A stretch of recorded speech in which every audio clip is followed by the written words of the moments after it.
Welcome back to Defender of the Republic Live. I'm thrilled to present a series that I believe holds great importance in unraveling our reality and the intricacies of our world. Throughout this series, we'll delve behind the curtain of history and culture that have played a pivotal role in shaping our lives. But before we dive in, I kindly request that you share this episode as widely as possible. The revelations brought forth by my esteemed guests might just scratch the surface of what lies beyond. We're embarking on what we're dubbing Learn Our Comms, Expand Your Thinking. It's an Easter egg hunt, and we anticipate this to mark the genesis of an exciting journey. With immense privilege, I introduce you to two remarkable individuals, the insightful J.F. Anon, aka John, and the brilliant mind behind Sapiocracy, Paul. Welcome, gentlemen. Hey, Katie, how are you? Thanks for having me. Good. I'm honored to have you guys here for the inaugural public presentation of your groundbreaking discovery. So thank you so much for being here. It's a great hat, by the way. There's a reason for this. It'll be in a later episode. There's a reason for that too. You guys know how to keep it fun, that's for sure. So you guys have uncovered something remarkable. And I got to tell you, I think this is going to require multiple parts. So I think let's start with what it is that you uncovered and why. How you got there? Okay. All right. So I shouldn't say everybody. Anons know that there's all sorts of things going on in the background. We're all trying to figure out what it is. We've spent upwards of 6 years trying to get a grasp on what is actually going on, and there's a lot of things that are confusing. I started a while ago trying to figure out where this started, because it seemed to me that there wasn't enough time to plan something as sophisticated as the Q drops in the first term that Trump had, which means it must have happened before that.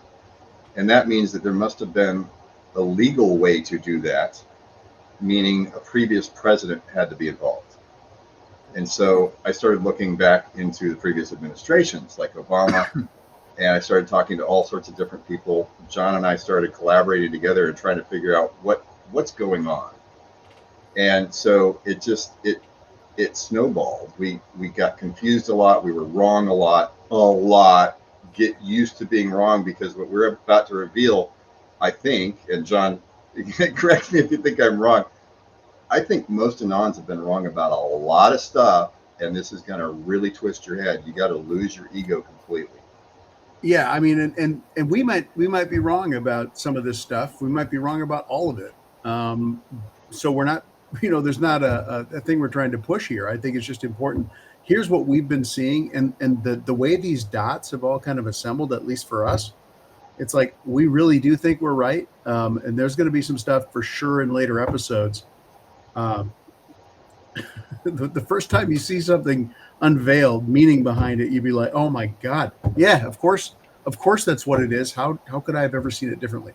I love that about you guys, because the failure is what leads to success, failing over and over. And I got to say, I mean, trying to poke holes in some of the theories you guys have is just tough, because you guys have already done that.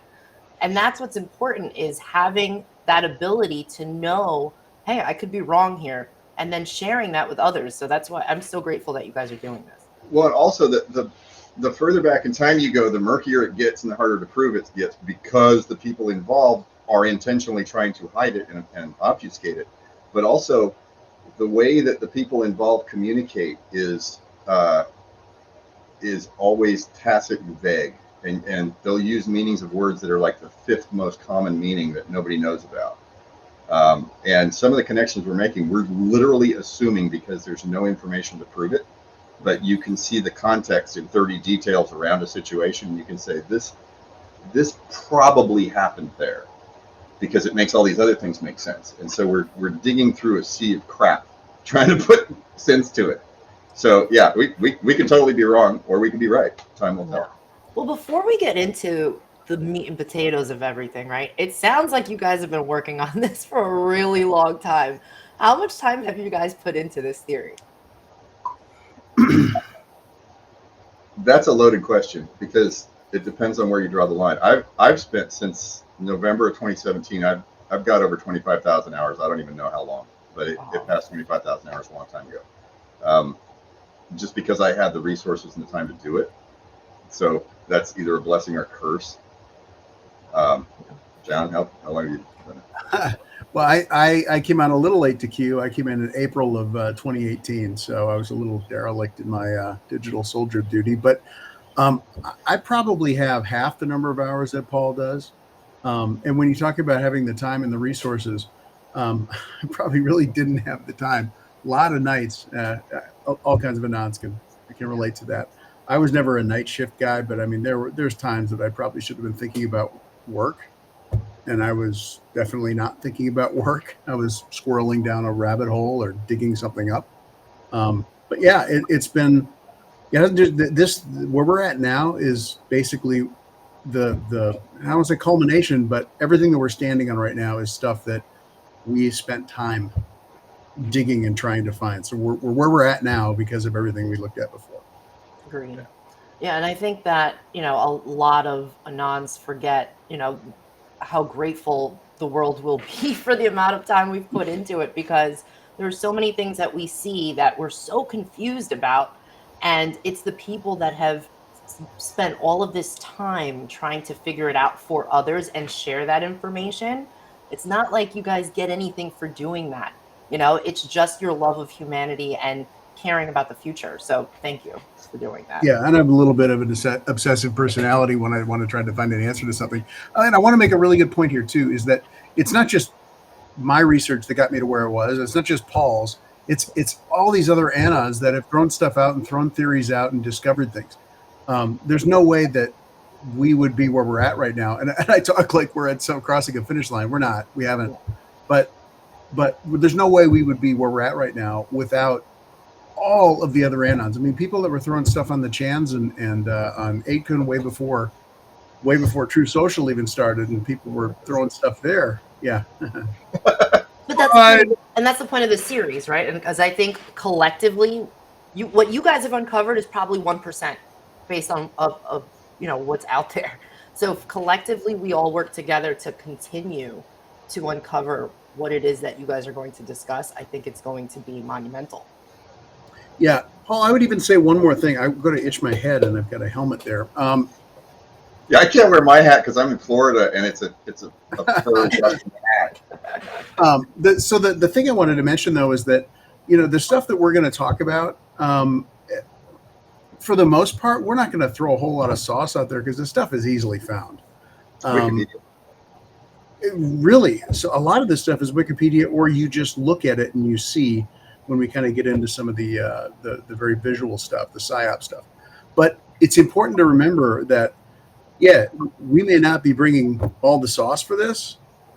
Don't DM me on True Social and say, sauce or GTFO, because you know what? It's out there. Do the digging. It's not that hard. I would say that I'm actually really happy to not put the sauce out there, because I think part of the whole plan, and there is a plan, part of the whole plan is to teach people to dig and find things for themselves and not trust other people. Don't trust us.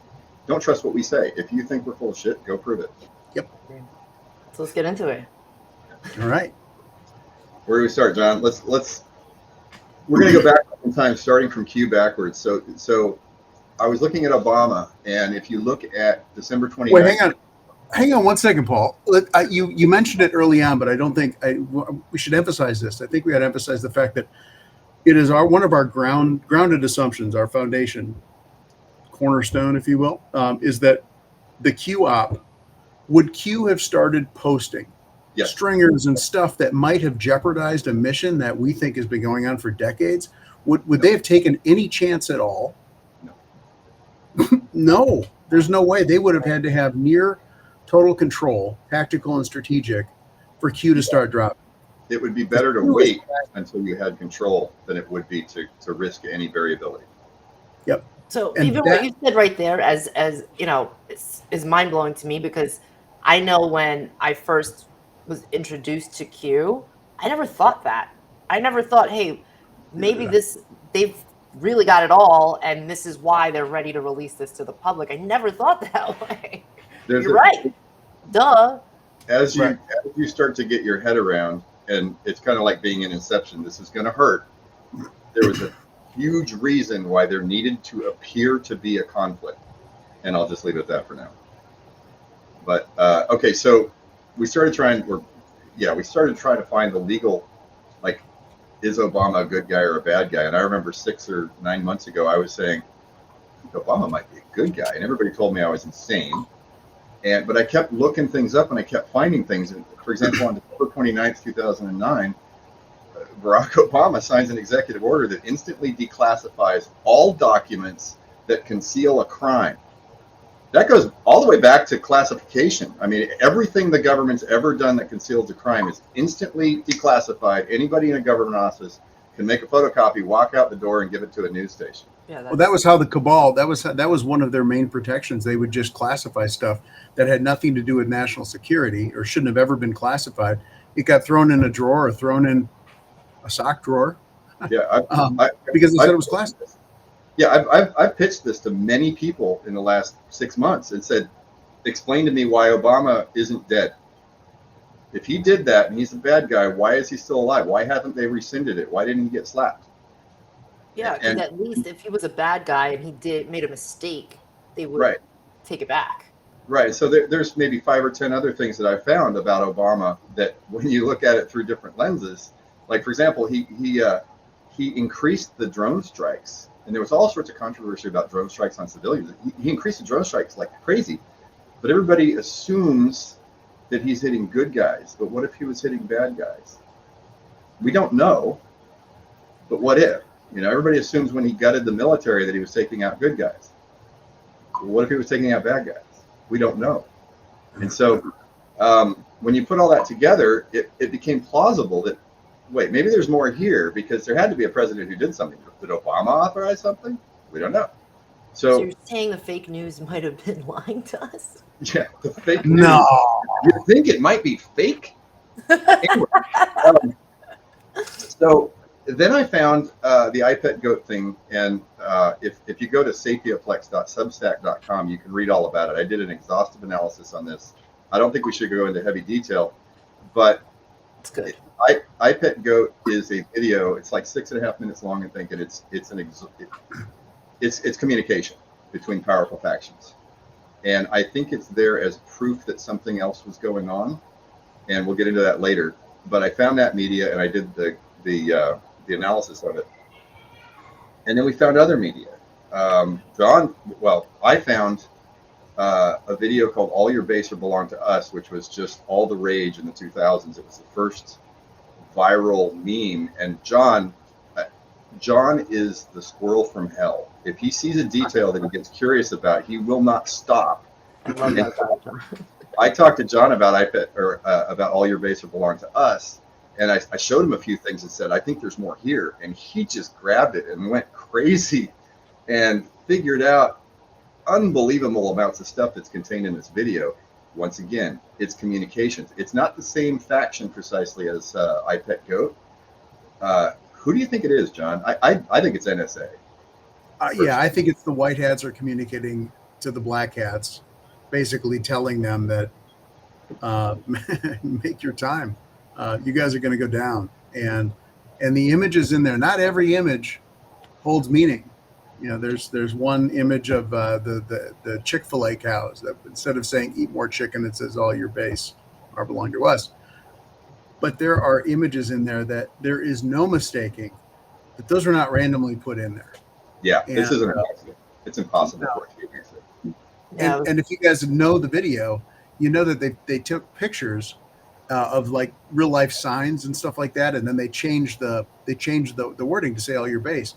Well, I was able to find a couple of these where the actual sign behind it, there lots of meaning. Like, oh wow, this is the bad guy, or this is the good guys telling the bad guys, you're not going down a good road. Yeah, I was lucky enough to hear you guys go through that, and it opened my mind to think differently. Like, I think the public is used to seeing something and they're just seeing it, and they don't dive deeper into the meaning because they're not able to see that yet. But I think once people get through this series, they'll train their mind to think in a different way and to look at all different bases, right? And look at all different avenues of what can this mean. And This is that what learn our did that. yeah, this is what learn our comms means. The good guys have planted what I call angel poop all over the place. It's everywhere. We're And covered in it. that's why, we've referred to it as the biggest Easter egg hunt in the world. I think that's what's about to happen. I think people are going to be swarming all over this fire. The angel poop. It's amazing. So we'll get into that more. I don't think we should go over all your base exhaustively. I think we should do probably a separate, like we could do a whole hour on that, because it's Easily. my favorite part. Essentially, when you stitch together the images in it, my favorite one was you should roll your last cigarette because you're going to meet God. This is essentially what they're telling the bad guys. Like, we know everything you're doing. You might as well flip, or well, you're dead. Yeah. Well, what I'll say to the audience is I'll put a link to it on here, and then if they want to see it, have you guys go into it. We'll do another episode with that.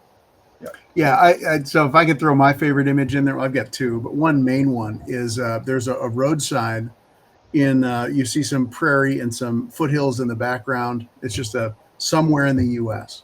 and it says all your base are belong to us. I found that roadside. It's in Montana. Squirrel. Yeah. Well, I had to find it. I think I did a lot of Google Street driving. Actually, I didn't do that much. I don't remember how I found it. I didn't drive the whole U.S. So. Mine has looked a lot. But I knew the vegetation. I knew kind of what the roughly what state it was going to be in, and there were only so many exits on the interstate. I assumed it was interstate because the color of the sign and all that. So anyway, it's at all your base. But then the sign itself, literally, you guys can look this up right now. Google it. Bad Route Road in Montana. I want to say it's near Willis, Montana, but Bad Route Road. Unbelievable. So you guys are going down a bad route here. Turn around. That's what I think and also the all your base video had blue emergency signs under the road sign that aren't in the actual road sign, and what that says is, call us, you're crippled. So that's the way these guys communicate. They hide things right in plain sight that the average person would just say, oh, I don't know what that is. If you look, there's meaning there. So. Yeah. I gotta say, this gives me a lot of hope thus far, that you know how we always said that the bad guys are everywhere, they've infiltrated everything, and it almost feels like it's impossible to climb out of this hole they dug us into. But knowing that the good guys have been doing it back at them is just amazing. I think if you think about the hole, you think about climbing out of this. I think what was happening before we knew it, for the last however many decades, is the good guys were changing the structure, but the real challenge, the biggest hole to climb out of, is in your head. It's all in your mind. Yeah, it's a great. It's all in your mind, It's all in your mind, Yeah, we'll get to that one later too. Wasn't that the Beatles? Yeah, it was. Had to do with the submarine. What was the color of that sub again? Oh yeah, yellow. That would be yellow. That's the semaphore flag for a Q. So what did we find after that? So we're sitting there scratching our heads, and I had just written up the iPet goat thing, which was difficult. All your base was going to be more difficult, and then I found a bunch of messaging in My Chemical Romance lyrics for the Black Parade album, which I also wrote up on the same Substack, which is sapioflex.substack.com. You can read about it. I actually punted. If I had tried to document what I found in My Chemical Romance, it would have killed me. So I just punted and said, if you want to dig on that, you're going to find stuff. Here's an example, and I did one song, and it's crazy. And I'll leave that there. So we have iPet Goat, we have All Your Base, we have My Chemical Romance. 3 different types of media for different purposes that appear to be completely different things that all have the same sort of messaging in them. And then I couldn't find anything before Obama with Bush, and John and I were looking, and we started talking about Clinton, and we started finding absurdity, like All Your Base. And we said, this is why is this Monica Lewinsky story where Clinton has cigars and there's what he does on Monica's dress, why did that ever get out of the White House? That's absurd. That doesn't happen in the United States. They have protocols to prevent leaks like that for the way the politicians look on the world stage, right? They don't want the leaders of other countries going, boy, he doesn't have control of his own administration. Yeah. So we said, that doesn't Bush. Did anything of that level of absurdity, any level, happen under Bush or Reagan or anything more? I mean, surely there was something, maybe not to the level of a blue dress with some DNA on it. There was Roosevelt with the cross-dressing, but that took 60 years to come out. So we looked at that and we thought, this is weird. So, and then I noticed the whole Clinton classified tapes in his socks drawer, and I thought, why isn't it just his drawer? Was it really a socks drawer? What's the geometry of 40 to 60 classified cassette tapes? Will that fit in the socks drawer? It's stupid that this is a socks drawer. Maybe he kept his cat. Maybe he kept his cat in the drawer. His cat was named Socks, I think. Maybe it was more, right? You got to expand your thinking. It was the cat's drawer. The cat was stealing the tapes. The cat. There you go. Right. So then go a little bit further. Clinton allegedly flies on the Lolita Express, Epstein's plane, 26 times. Well, that's kind of absurd. Why would a president do that? And why is it all over the media? So it didn't make much sense. And then we found DIA.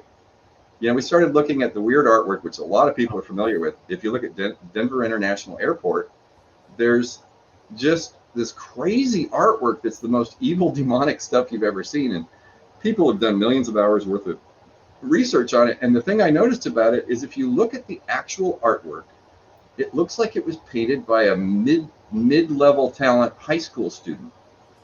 The artwork sucks. They spent $4.6 billion on this airport and the art sucks. Once again, that's absurd. If you look outside when you drive up to the airport, which I have done in Denver, there's a 34-foot tall, demonic bright blue Mustang statue with glowing red eyes with a photorealistic butthole. And I thought, you mean Lucifer? It's a Lucifer. Now, put this all together. Is that normal? Is that so we found this absurdity and we said something's going on with the absurdity. So we kind of zoomed back and went through the history forward. And we got Michelle Obama, who is arguably not really a female.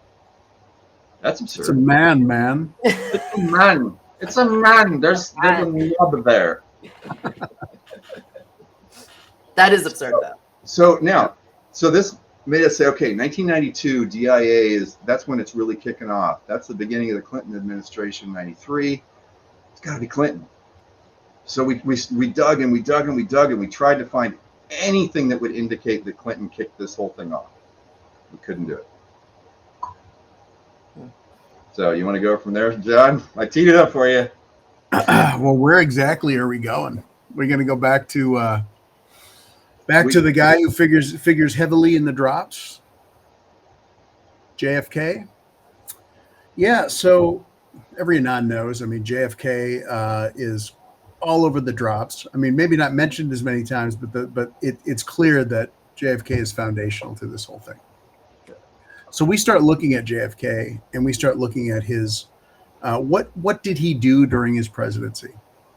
His presidency seemed to consist, at least from this level, of him spending a lot of effort to really piss off the cabal, from talking about bringing up the CIA. He was a bull in a china shop for the entire first 2 years.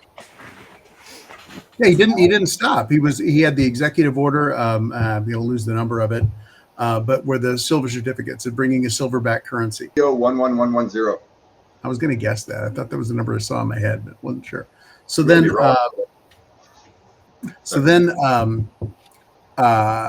his thing with Israel. Israel was trying to get a nuke, and he was doing everything possible to not allow them to have nuclear capabilities. You got the whole Bay of Pigs thing where it was set up by the CIA. It's just so many things that he was doing that were anti-cabal. And I don't think there's an anon in the world that would say that he was cabal, and we certainly don't conclude that. We're very much the opposite. But the Kennedy stuff really, really got us thinking. And I'm going to let you take it from there, Paul. I'm not sure how deep we want to go on this. So I posed the question because I was looking for a legal presidential authorization for military action. I started thinking, what if we all saw a body double die on November 22nd, 1963? Then the president would still be alive. Right after that incident, the president could covertly authorize the military to do what we're seeing now. And over the last couple of weeks, there's been an image circulating on the internet. Kennedy traveled with body doubles. Body doubles are common. It's not surprising that they would do this, especially if there was a credible threat. And that line of thinking exploded into the notion of, if they knew there was a threat, maybe they instigated the threat. Maybe Kennedy was trying to get assassinated and was using body doubles all over the place. Maybe a better way to put it is trying to get the cabal to take a shot. Yep. I mean, it sounds plausible. I mean, it's actually way more plausible than a lot of the other theories.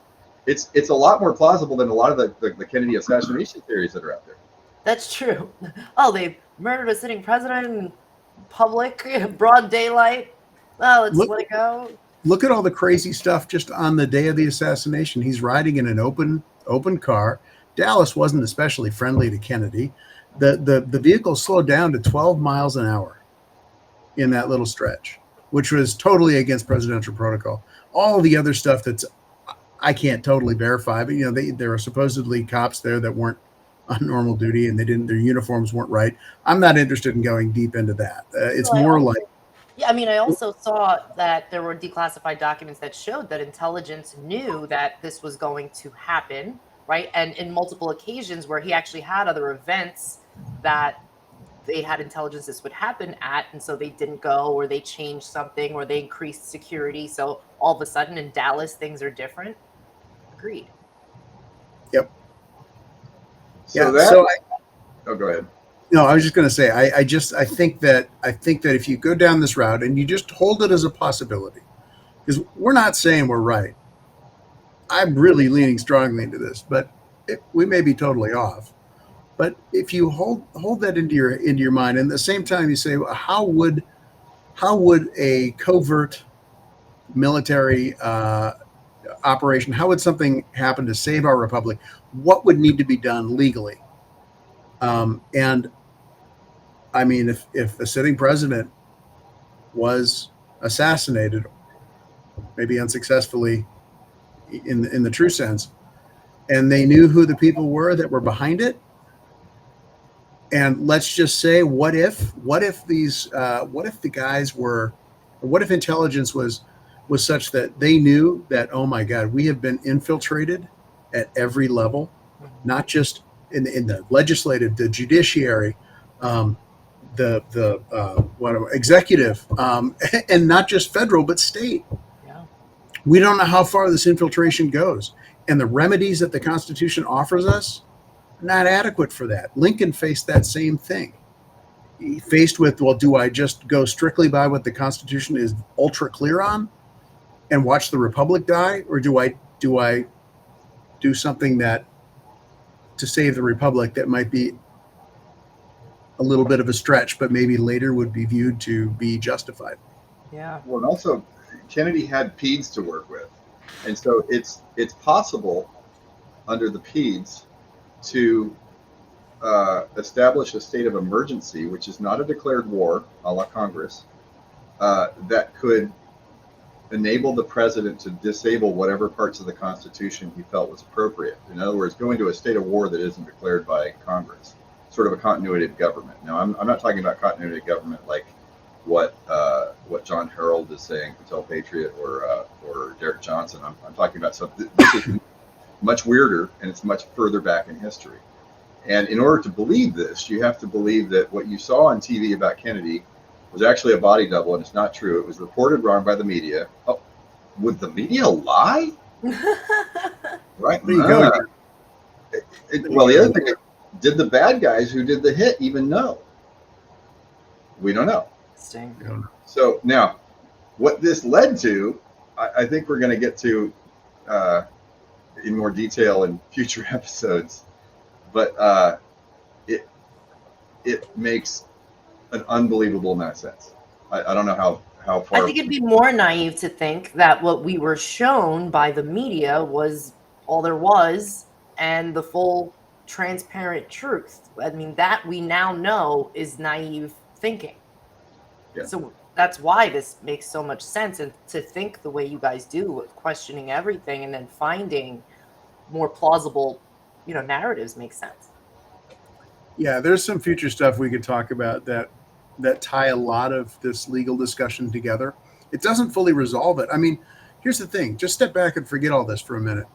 What would happen if a nuclear weapon or something took out more than half of Congress, the entire, the White House, the entire succession, 20 people or whatever it is?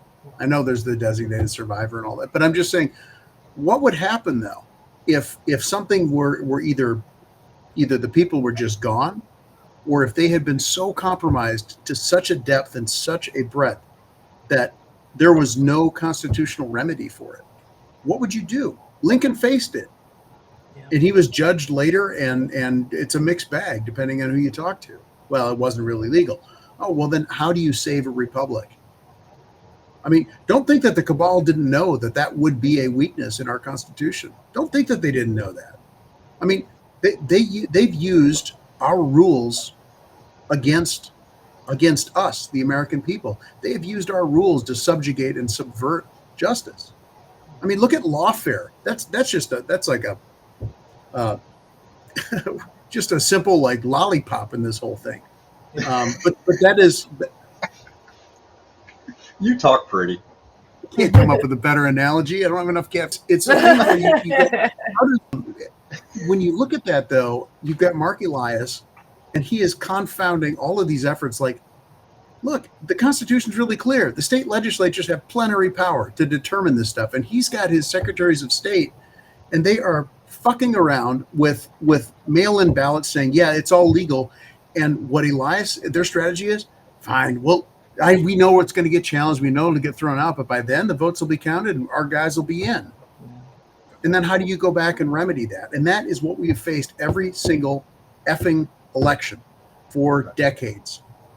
Yeah, and this isn't new. It goes back way before Kennedy too. So these games have been being played for over 100 years. So so where do you want to go from there, John? Do you want to just do you want to stop here, or do you want to go to the next level? Because it hurts. Well, I think, my curiosity is peaking on what you said about PEDS, right? And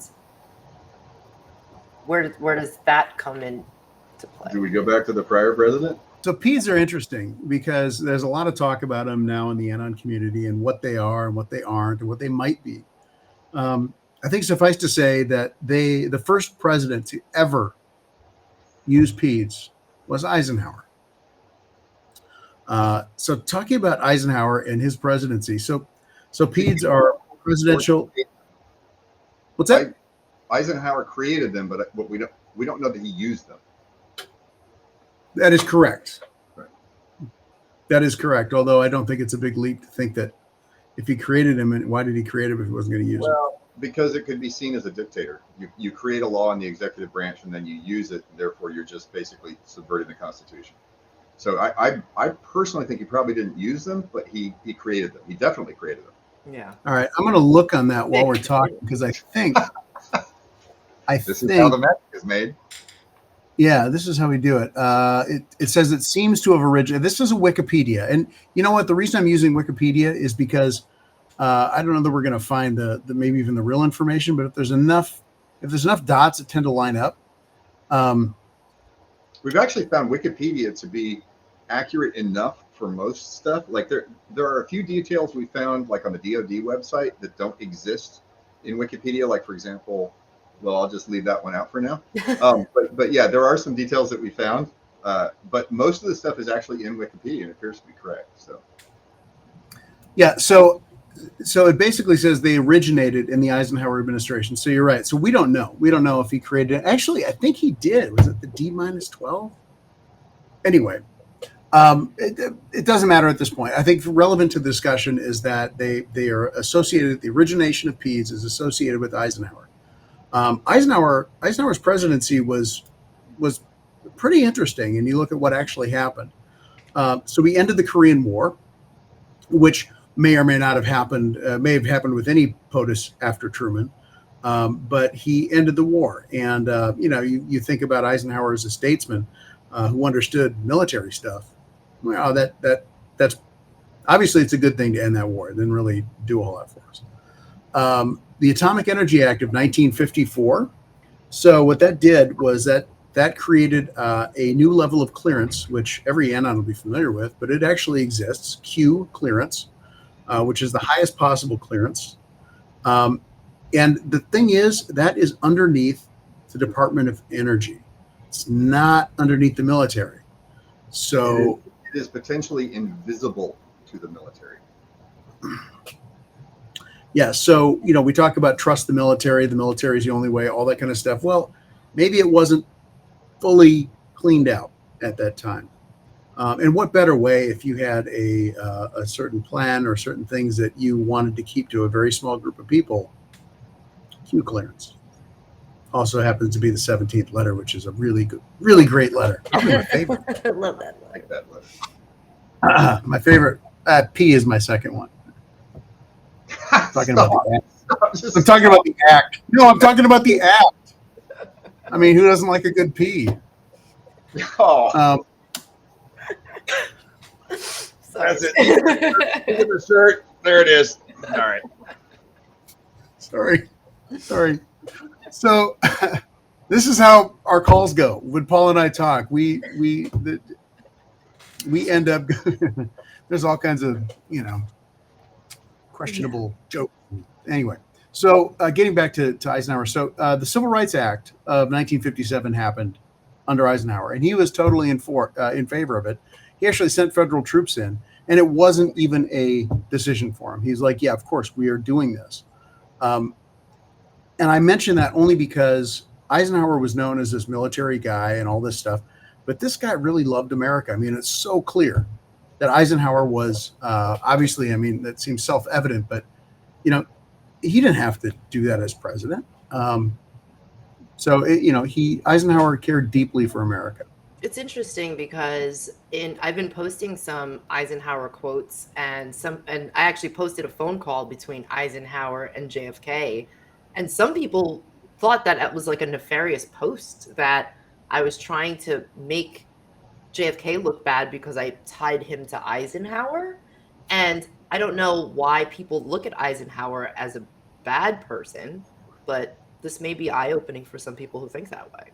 Yeah, another weird thing is Eisenhower's VP was Dick Nixon, and he rallied behind Nixon when JFK was running. So he appeared to be anti-JFK, but I think all of that could have been play acting also. So yeah, what's interesting, if anybody were to say that Eisenhower wouldn't be good, I don't know what to tell you, because we'll get into it in another episode about his military career. Obviously, everybody knows that he was he was the architect of the largest amphibious invasion in human history. His actions, there's nothing in his actions that suggests he's a bad guy in any way, or even a bad person.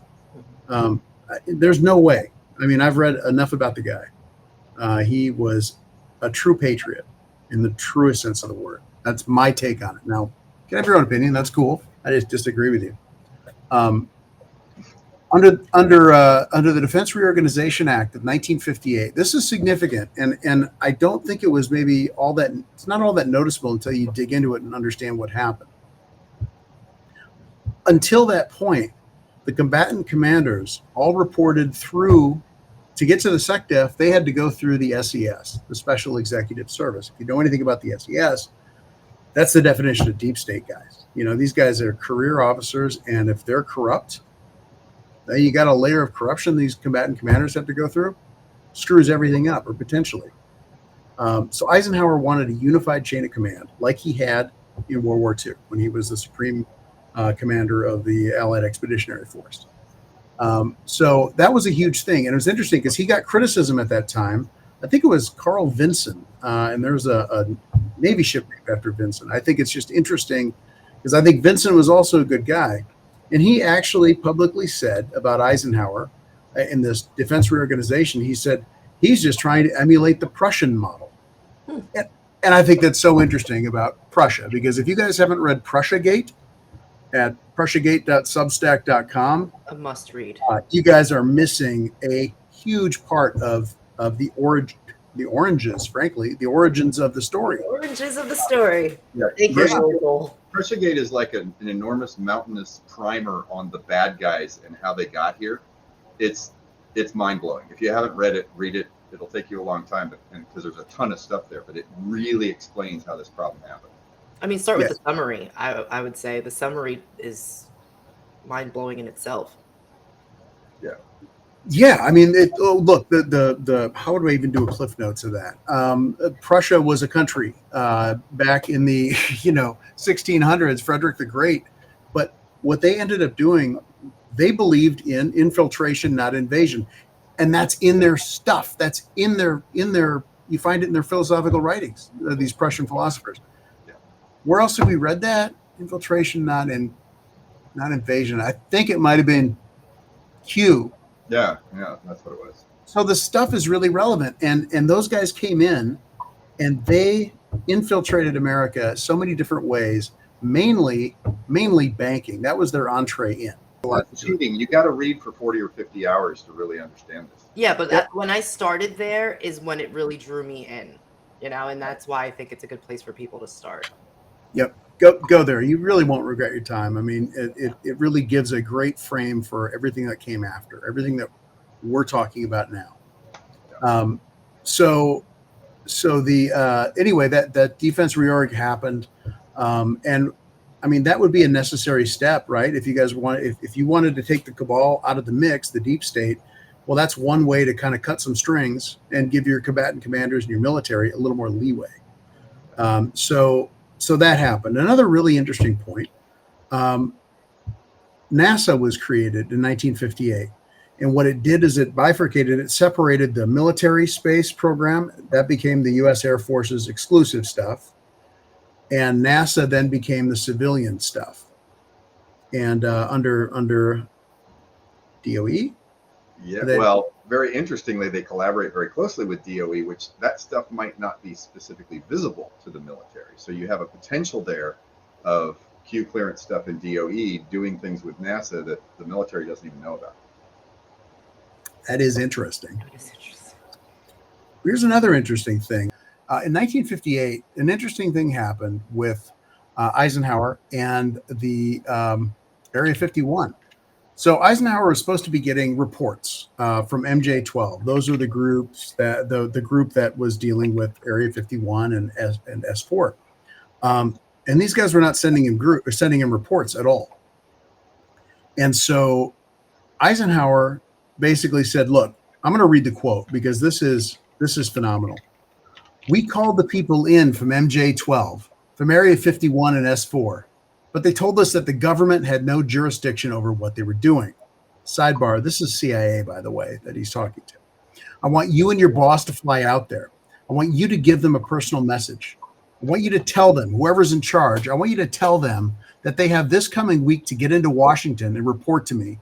And if they don't, I'm going to get the 1st Army from Colorado.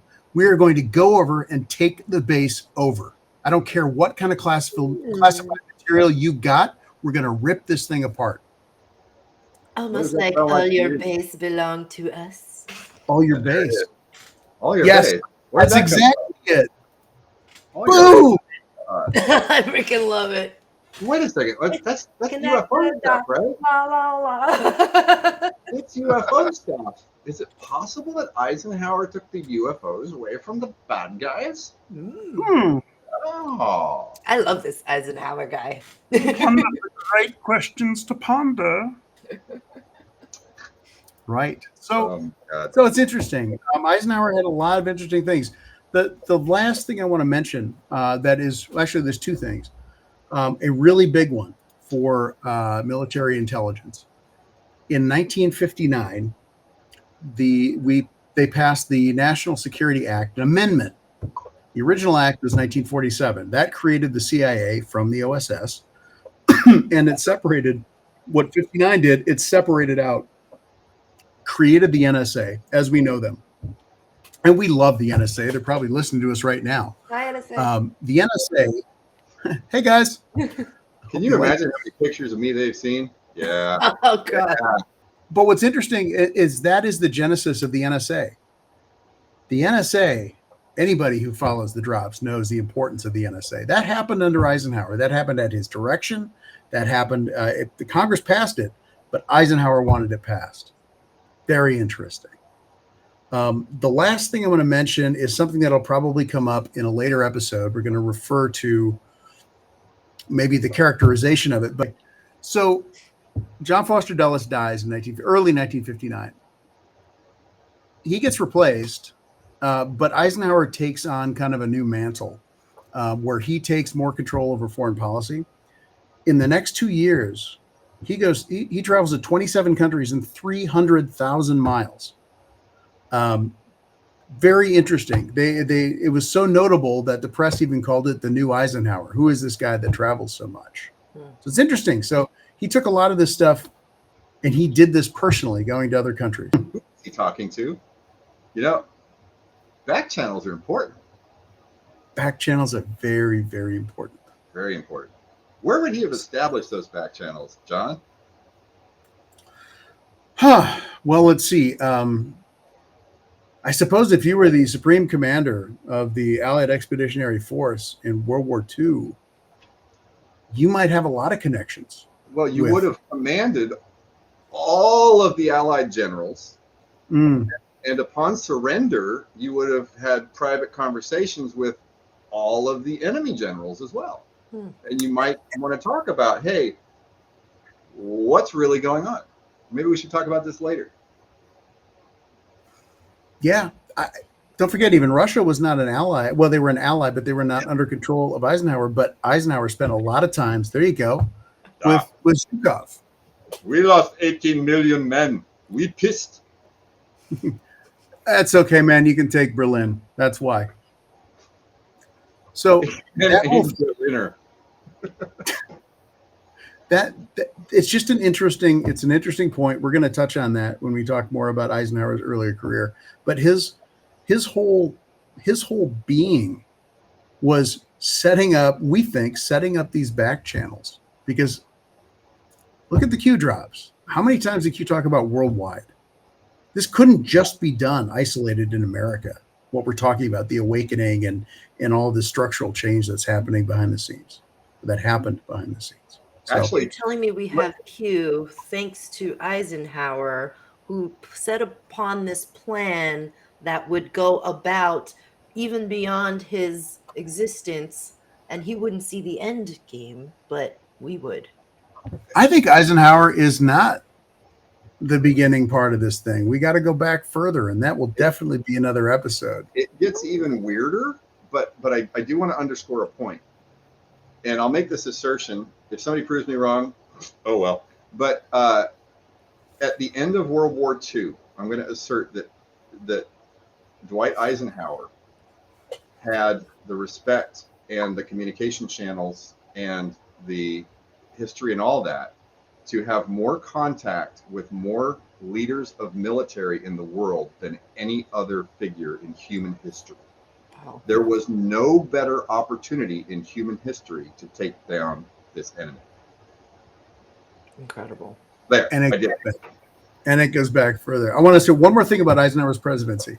When he left, his final address to the American people, everybody knows this, but it's really notable and it's interesting because he warned about the military-industrial complex. Can you imagine a cabal president warning about that? Anybody who thinks that Eisenhower was bad, come on. Yeah, there's no He way. warned about the military-industrial complex. I actually think that might well have been a gauntlet thrown down to say, we know who you guys are. Stings. So, yeah, that would be the Eisenhower thing. Actually, one more point about Eisenhower. This is really interesting. If you look at his history, he became a 5-star general and was leading SHAEF, which is the expeditionary forces in Europe, in 43. Am I right about that, John? I think it was 44 that he became that, but he had a meteoric rise. Right. So 44, let's just say, from 44 to 1972, when he died, he was a general with command or commander in chief. He was an acting general all the way up until he became president. Then he was commander in chief, and then he was general again. There's only one other general in U.S. history that has had that honor of being an active general after his presidency, and that's George Washington. So if you look at this run of years from, what was that, 44 to 72, that's some number of years that I would have to do math to compute. But it's more than, it's more, yeah, 28 years. That's almost like 28 years. 28 years straight of essentially running the military. That's So incredible. he had the opportunity and this enormous window to do things, and he had Q clearance in the DOE, and he had NASA, and he had NSA, and he had all this other stuff that was set up to do something that might look exactly like what we're seeing today. That makes a lot of I want to sense. make one distinction, that if he wasn't actually running the military in the 60s, and it may not have been, at the very least, he was a very close advisor. He and Mamie bought a farm before the presidency near Gettysburg. From where their farm was to the White House and the DC, maybe an hour. And remember also that Eisenhower had world leaders that he hosted at his farm. Do you think there wasn't a skiff? You think there wasn't a skiff there? Do you think there wasn't all that other stuff? Yeah, Eisenhower's an interesting guy. Well, and just with Q clearance, I'll bet Eisenhower, and I'm speculating, we're never going to find evidence of this, but I'll bet Eisenhower used Q clearance to set the specifications for skiffs, and I'll bet they bugged the shit out of everything. And that's, I would say, how we got to where we are. And thank goodness for that onset of this plan that we're living. Yeah. Incredible. So teasing the next episode, we talked about that this went back further than Eisenhower. But we're going to jump forward in time. Is that right? Because we like pain. Paul. Yeah. Okay. So since I found all this media poop, remember I Pet Goat and All Your Base, like Area 51, there's media poop all over the place. Everybody, if you have the opportunity, search for and watch The Yellow Submarine. It's a movie from 1968 by the Beatles. It is a script for the entire operation from beginning to end, including the Great Awakening that we're going through right now. Watch it, see if you agree. I don't care if you disagree. Don't send me stupid messages.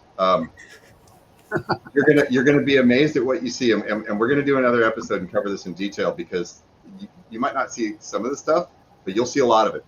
Look like, what are the bunkers? Where do they get their apples? Color of the apples. Yeah, detail. The easiest way to find that is to search for Yellow Submarine space archive.org. Archive.org is the Wayback Machine. They also just happen to have an average donation of how much, John? $17. Oh, might be run by the What a coincidence. What a coincidence. So Yeah, go watch crazy. Yellow Submarine. It's 89 minutes long. You won't be disappointed, and we'll do another episode and talk about the contents. I mean, I watched it, and the amount of stuff there is just incredible. But I do think we should go through it on a show with the audience, because I know I had questions. I was like, wait, I feel like this is a connection. Did you make a connection there? But I would recommend a watch party if you do watch it, because getting those ideas with other people is phenomenal. It's crazy. This is what learn our comms means. They're communicating to you. They're proving what happened. They're showing you that this was controlled the entire time. It doesn't mean don't get active locally. It doesn't mean sit on your ass. It doesn't mean someone came to save you. You still have to be an active participant in your country. However, this is way bigger than people think, and we're about to see a festival of what I call angel poop all over the place. Agreed. And I will tell you guys, I mean, since understanding this, I mean, I see it everywhere. It's everywhere. I would imagine that at some point they thought, you know what, someone isn't going to make this connection, and they're going to say all hope isn't lost. You know, when they say we are the plan, I mean, the people are part of the plan. Yeah. Like you said, we have to continue to be active and vocal and do all of the things that we can to assist in this, because, you know, once you see those angel poop messages, you're like, all right, I want to get involved. I want to help. I want to be a part of this. Angel poop. I love the term angel poop. And Angel then feces. again, there's going to be some bigger teasers coming too. There's a Mind-blowing lot stuff. more. There's a lot more. So yeah. Thanks, guys. It's gonna be I fun. did you want to tease a little bit about what big revelations are coming in the coming episodes without giving it away? All right. I you love go. the smile, John. Everybody wants to know who P is. Okay. Can't believe well, I don't know. I hit 25,000 hours a long time ago, and I've spent a lot of time trying to figure out who P is. It's so weird and so different and so in your face that everybody's going to do a face palm. I'm pretty sure. Pretty certain. Yeah, I'm pretty certain. But it's so weird. We can't tell people until they understand the background behind this and can get their head around it and say, okay, my God, this actually did happen. Once you see that, then you find P. We didn't figure P out until very recently, and it was only after we knew all this stuff for months. And then we were able to look at it and go, it's been right in our face. Yeah. You That's see what this happened. like right here? That's for me doing this all the time and calling you guys like, oh my God, look what I got. That's why this side of my head is a little bit indented. Ah, That's why I wear a helmet. There it is. We're all gonna need helmets. Look, I want to make the point though that we're not trying to gatekeep on this. That's No. not what it is. There's so much stuff that you look at it, and we are only where we're at right now because we ended up going back to so much of the stuff that we talked about. Yellow Submarine was mind blowing when you look at that. And that episode is going to be a lot of fun for sure. It's all in the mind. It's all in the mind, All in the Yeah. mind. It is all in the mind. And look at the Beatles lyrics. Strawberry fields, nothing is real. Nothing to get hung about. Yeah. Now people are going to start looking through lyrics and going, oh my God. I How gotta about tell you though, like until you get a full picture, your mind is only open like this much, and then it continues to expand.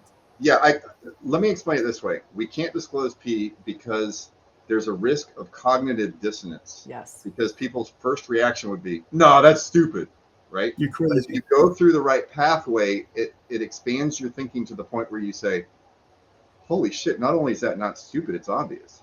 Yeah. But you have to understand it first. Otherwise, we're doing a disservice by disclosing it. That's why we're being cagey and stupid about it.